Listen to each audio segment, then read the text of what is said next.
तहसील साहब, केसेस की नोयत ऐसी है क्योंकि ज़ाहिर है हर डायमेंशन से कोशिश कर रही है हुकूमत, 62-63 लग जाए, फॉल्स डिक्लेरेशन का मामला लग जाए, फॉरेन फंडिंग का मामला लग जाए, पार्टी बैन के मामला के हवाले से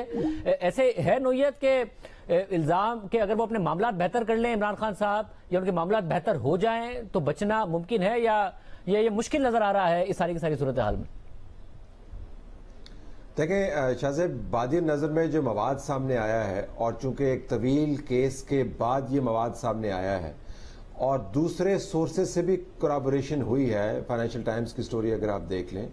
या जिस तरह इमरान खान की पार्टी के जो पुराने मेंबरान थे, फौजिया कसूरी का अगर मैं नाम लूँ, मेरा उनसे कल एक इंटरव्यू था, अगर आप उनके बयानिए को देखें तो सहाफ़ियाना तज्ज़िये के अंदर तो ये बहुत स्ट्रॉन्ग केस नज़र आता है। अब इस स्ट्रॉन्ग केस के ऊपर जो मुकदमा खड़ा होगा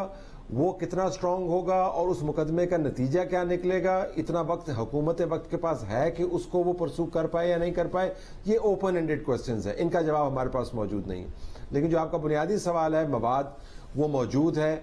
फेक अकाउंट्स अगर इस्तेमाल किए गए हैं तो वो जुर्म है, अकाउंट्स अगर आपने छुपाए हैं, डिक्लेयर नहीं किए हैं तो वो जुर्म है, अगर आपने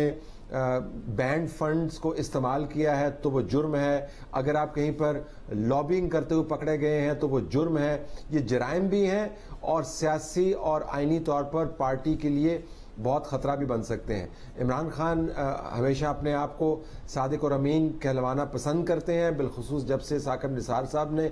उनको ये हार पहनाया है तब से इसको मुसलसल कोट करते हैं। एक अपनी पॉपुलैरिटी का तज़किरा करते हैं और एक अपनी सदाकत और अमानत का तज़किरा करते हैं। अब वो सदाकत और अमानत का जो मामला है वो इन अदाद शुमार की रोशनी में आपको बहुत कमज़ोर पड़ता हुआ नज़र आता है। और फिर ये याद रखें कि इमरान खान ने अपने लिए स्पेस नहीं छोड़ी।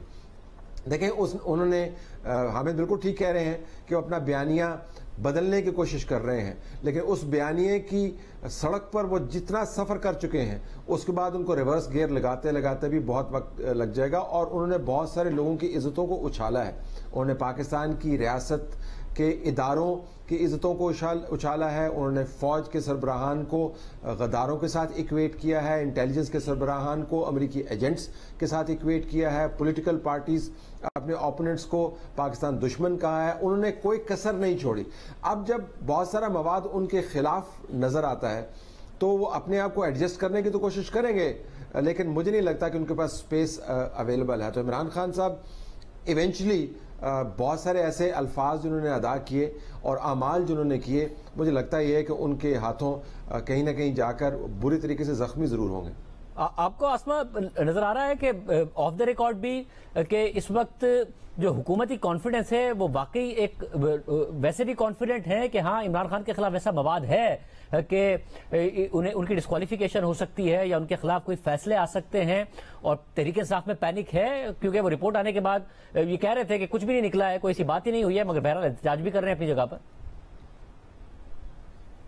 जी बिल्कुल, देखिए ये एक तो एतमाद सबसे पहले तो ये नज़र आ गया कि हुकूमत ने अपनी आईनी मुद्दत पूरी करने पर इत्तफाक कर लिया और ये डट गए कि अब हम अगस्त 2023 तक जो है वो हुक्मरानी करेंगे। अब इस एतमाद की वजह क्या है, ये एक बहुत ही अहम सवाल है कि इतना एतमाद आया कहाँ से, या आयोडीन का टिक्का या जादू की जप्पी, ये कौन सी है जिसकी वजह से शहबाज शरीफ साहब की हुकूमत ने जो है वो दम पकड़ा और वो कहने लगे कि अब हम इकदाम करेंगे। तो उसमें बहुत सारे पहलू हैं। उसका एक पहलू तो ये है कि डॉलर की कदरों मंजिलत में नीचे उस कमी आना शुरू हो गई, रुपया मजबूत हो रहा है, महंगाई में उनका टारगेट ये है कि इंटरनेशनल मार्केट में जैसे ही ऑयल प्राइसेस कम होगी, जो हमारी इत्तलात है हम इसको आगे ले जाएंगे और इसका जो असर है वो अवाम पे पड़ेगा, उनको रिलीफ मिलेगा। तो वो 3-4 महीने अगले जो है वो कहते हैं ये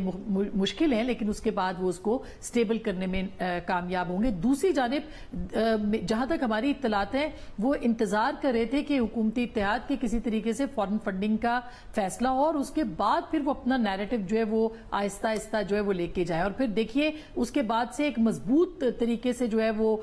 सामने आए हैं और इदारों ने भी ये महसूस किया है कि अगर आपने इस वक्त इस सियासी जमातों की हुकूमत को या हुकूमती इत्तेहाद के साथ अगर आप नहीं खड़े होते तो फिर इसका तो मतलब ये कि आइंदा के लिए आप जो है वो मईशत को नहीं संभाल सकते। और शायद यही वो वजह थी जिसकी बुनियाद के ऊपर आर्मी चीफ ने मुख्तलिफ ममालिक को टेलीफोन टेलीफोन भी किए। तो एक तो एतमाद जो था वो एक तरफा नहीं बल्कि सह तरफा है, 3 अतराफ से एतमाद इस हुकूमत को मिला, जिसके बाद वो इसके ऊपर प्रोसीडिंग्स शुरू कर रहे हैं और आहिस्ता आहिस्ता वो अपना जो उनका गोल है अगले इंतखाबात का उसकी तरफ उस तक जाना चाहते हैं। और उसमें एक बहुत बड़ा एलिमेंट ये भी है कि ये जो मरहलावार इलेक्शंस होंगे या मरहलावार जो इस्तीफे मंजूर किए जाएंगे, इसमें जो पहले इब्तदाई इस्तीफे आ गए जैसे कि हामिद मीर साहब भी कह रहे थे, उसके अंदर उन्होंने पूरा जज कर लिया, अपना कैलकुलेशन कर ली और पूरा होमवर्क किया है कि हम इसको किस तरह से आगे लड़ेंगे। उसके नतायज जो कुछ भी हो, लेकिन अगर पूरी सारी जमातें मिलकर लड़ेंगी तो एक साइकोलॉजिकल प्रेशर जो है वो ऑलरेडी इमरान खान साहब पे और तहरीके इंसाफ पे पड़ेगा।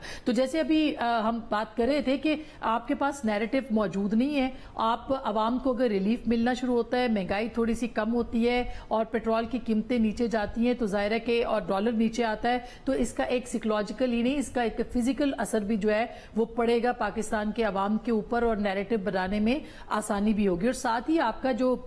चोर डाकू का नैरेटिव है वो भी पीछे जाता दिखाई देगा, क्योंकि फॉरेन फंडिंग के ऊपर आप पे उससे ज्यादा कहीं ज्यादा संगीन इल्जामात तहरीके इंसाफ पे आ चुके हैं। तो ये जो सोशल मीडिया ये कीबोर्ड वॉरियर वाला एक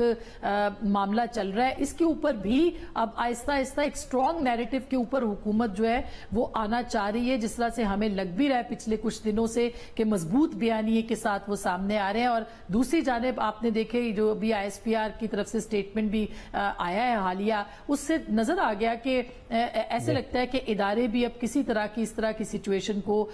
डील करने में हैंडल करने में घबराएंगे नहीं।